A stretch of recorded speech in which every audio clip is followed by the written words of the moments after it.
solo batata ba mama bandeko bana Congo tokuza ko célébrer fête ya mama Kimpavita o batumaki na mbanda Congo.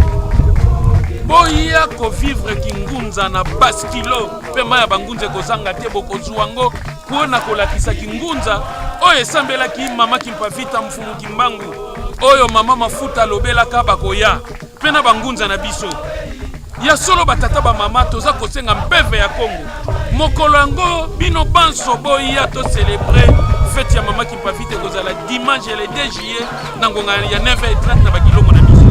Soko lingozwa biso yaka na komi na Kungu na Avenue Mayulu 84.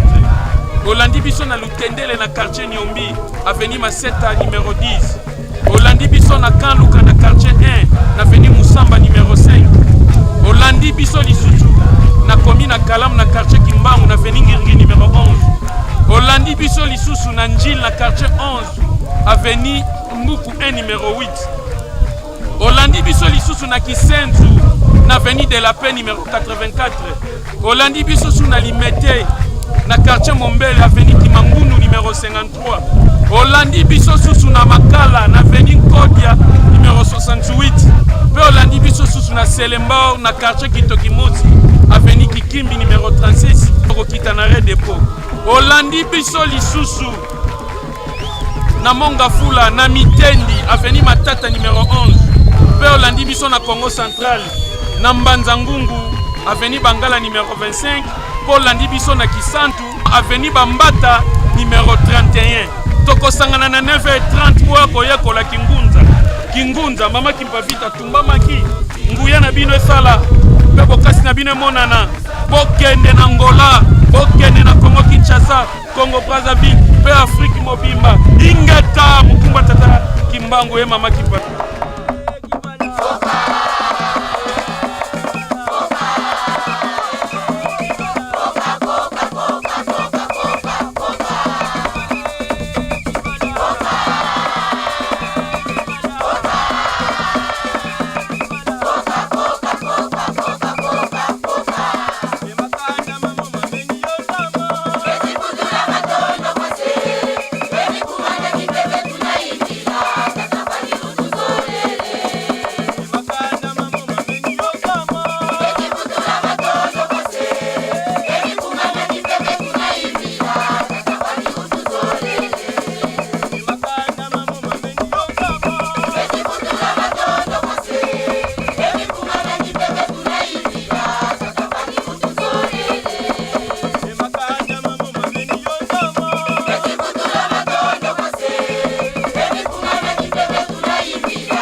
Na kombo na yo tata nzambi mpungu tulendo.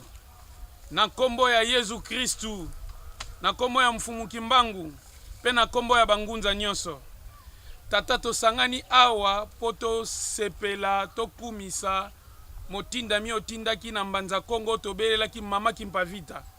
Oya kufaki le 2 juillet 1706 batumbaki ye epa ya ba portugais na bampelo. Yango tosengi tindela biso nguya limo santu ekita kati na biso tosala misala ya kingunza oyo ezalaki ya kokufa. Yango tozongisi yango na kombo na bino balongo na nzela mfumu Kristo na nzela mfumu kimbangu pe na nzela mama Kimpavita mayangi Ingeka ya solo batata ba mama bandeko oyo nyonso azwi tango ya kolanda biso tata mama bobenga na bino nyonso boya po ete bolingi bozwa kingunza ya solo po ete bangunza nyonso babelelaki kolo Yesu pe mfumu kimbangu alobaki na biso bana nanga bo continuer kotanga Bible eloko muyibi ayibi esengeli bokanga yango mayangi Ingeka kingunza ezali nini kingunza ebandaki uta na Egypte c'est-à-dire bakoko na biso babandaki kingunza na ba 2800 tangu roi Menes ayeko sangisa double royaume nde bayeko matisa kingunza oyo ezalaki na Ethiopie tangu wana ezalaki RD Congo oyo Sudan wana bakoko na biso bazalaki na bokasi pe na nguya na lolingo na tangu tata nzamba pesi bango bokasi apesi bango ba révélation basali ba papyrus bakomi makambu nyonso bakoko na biso bazalaki na nguya na ba 1600 ba Ixos bayeko bundisa biso poto zalaki na compte à rebours na compte à rebours tozalaki calendrier e bandako uta likolo ezako kita na ba 1000 bakoko na biso bakimi bakititi na se nde bayako zonga lisusu bayeko benga na ba Ixos nde na ba 1100 lisusu ba peuple barbare bayeko bundisa biso tangu bayeko bundisa biso bakoko na biso bapanzanaki bayeko kita tina Afrique centrale tangu bayeko kita na kati Afrique centrale bayeko kabwana ba misusu bayeko bake Afrique du Sud ba misusu baye na Congo Brazzaville Congo Kinshasa Gabon nde koko na biso roi Congo ayakozwa makasi ya kosangisa le peuple bantu o bazalaki perdi nde tango asangisi bango ayeko sala royaume Congo kingunza o ebungaka kala eyeko vanda lisusu esika bamindele bazalaki bayebi ete religion monothéiste ezali kingunza bakoko na biso bazalaki na pouvoir ya kokatisa mai ya kosala miracle ya kosala makamusi ya ndenge na ndenge nde na kingunza ane salaki ba inventer basala ba pyramide tosala ba écriture tozala na ba royaume yango esika nyonso tovandaki biso le peuple bantu tozalaki na ba royaume Empire Songa esalamaki Empire Kuba Empire Lunda royaume Congo ezalaki biloko to utaki nango uta Egypte batata ba mama mindele balobi bangunzo lokola babungi il faut tosala tout okendo luka bango lokola balandaki étoile Diego Kao ayeko découvrir biso na 1482 batata ba mama tango bayeko découvrir biso na 1482 avant baya mfunza wakadia ayebisaki deja bakoko na biso bandundu bakoya soki baye boyamba bango me bosala nini bakende balala te bwela mwanda ayebisaki susu wana bangunza na biso bayebisaki susu bakoko na biso bato soki baye boyamba bango balala te bakende basolwa kapita yepe alobaki na bakoko na biso ete yepa zalaki ngunza ayebisaki bango boyamba bato te bazali batu mabe soki baye bokende na bango tangu Diego Kao aye bayeko kutana na bakoko na biso bayeko kutana na roi Nzinga Nkuu nde tangu babandi kosolola ye aza koloba na kiportugais funza ngunza ya munene wana ayaki kozwa molimo nde abeleli na kombo ya Kristu ekamwisi Diego Kao abeleli nzambe na kombo ya Yave mpungu tulendo ekamwisi bino pe boyebi makambo oyo nzoka mundela yebi te ndengi bango baza kobelela Yave ndengi baza kobelela Kristo ekomamaki depuis na papyrus bakoko na biso bazalaki nango.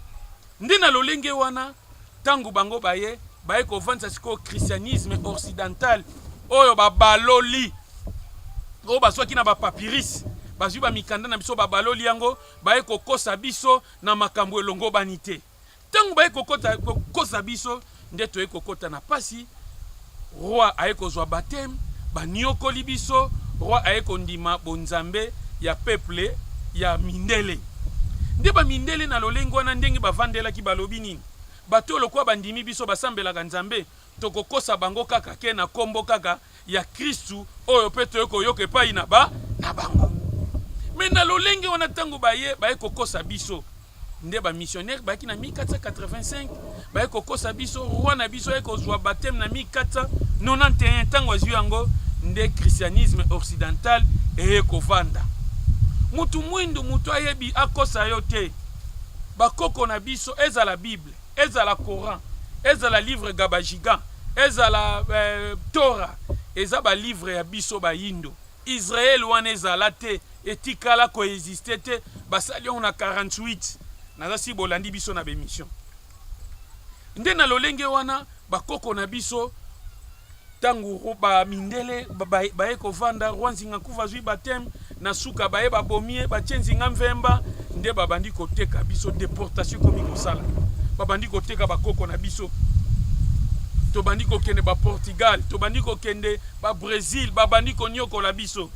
Nde ya vitankanga na 1665 aye bakatie mutu po bapanzaki royaume Congo. Bayebaki ete force ya moto mwindu ya peuple bantu lokole utaki na Egypte e akovanda na royaume Congo nde bapanzi yango.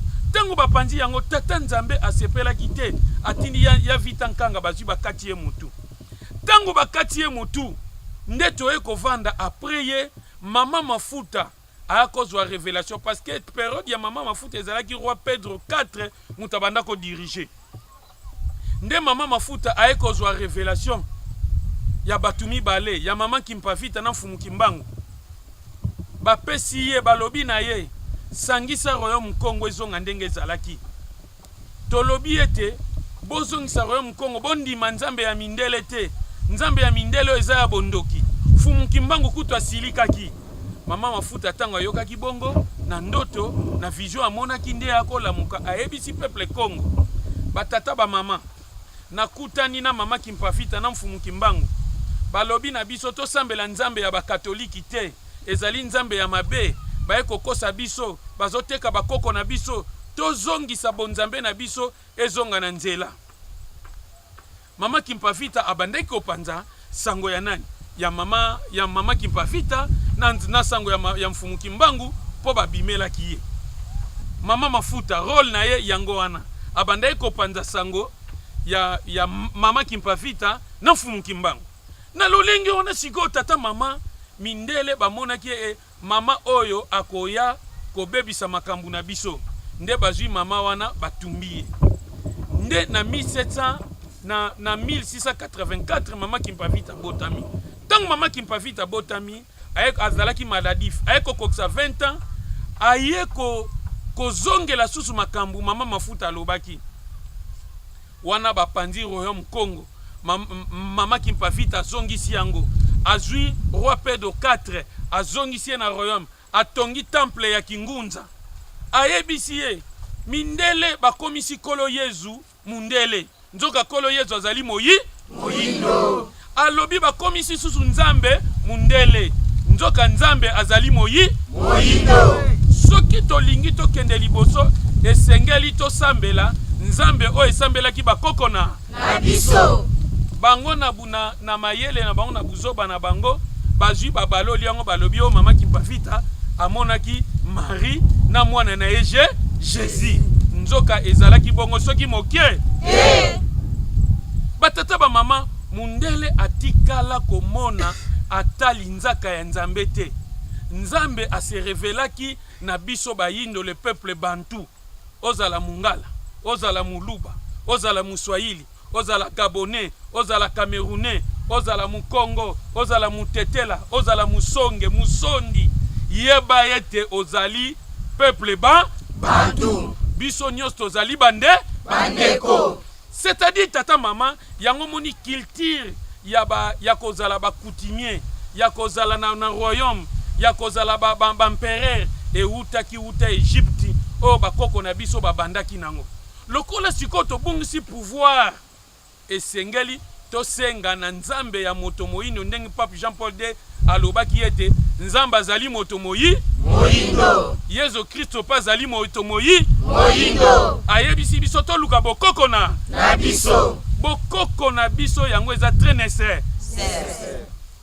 yango to yebisi bino boye batata ba mama nzambe na biso azana bino c'est-à-dire batata ba mama yango tozali na fête ya mama Kimpavita o batumbaki le 2 juillet na Mbanza Congo fête wana ekozala dimanche boya komona kingunza oyo esalelaki bakoko na biso yango ba adresse na biso yango yesolo batata ba mama bandeko bana Congo tokuza ko célébrer fête ya mama Kimpavita o batumbaki na Mbanza Congo boya ko vivre kingunza na baskilo pe maya bangunze kozanga te bokozwango pona kolakisa kingunza oyo esambelaki mama Kimpavita mfumu Kimbangu oyo mama mafuta lobelaka bakoya pena bangunza na biso ya solo batata ba mama toza kosenga mpeve ya Congo mokolo yango bino banso boya to célébrer fête ya mama Kimpavita kozala dimanche le 2 juillet na ngonga ya 9h30 na bakilongo na biso soko lingozwa biso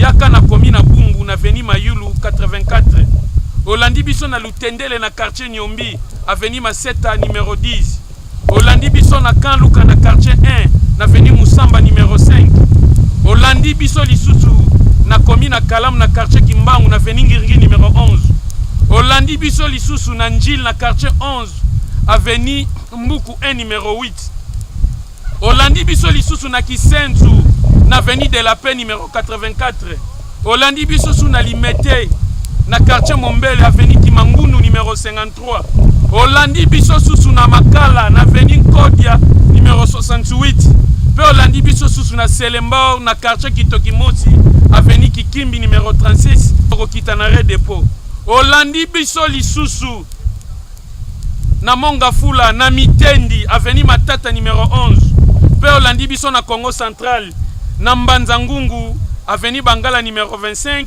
Paul Landi biso na Kisantu Avenue Bambata numéro 31 toko sangana na 9h30 boya koya kola kingunza mama Kimpavita tumbamaki nguya na bino esala pe bokasi na bino monana bokende na Angola bokende na Congo Kinshasa Congo Brazzaville pe Afrique mobimba ingeta mukumba tata Kimbangu e mama Kimpavita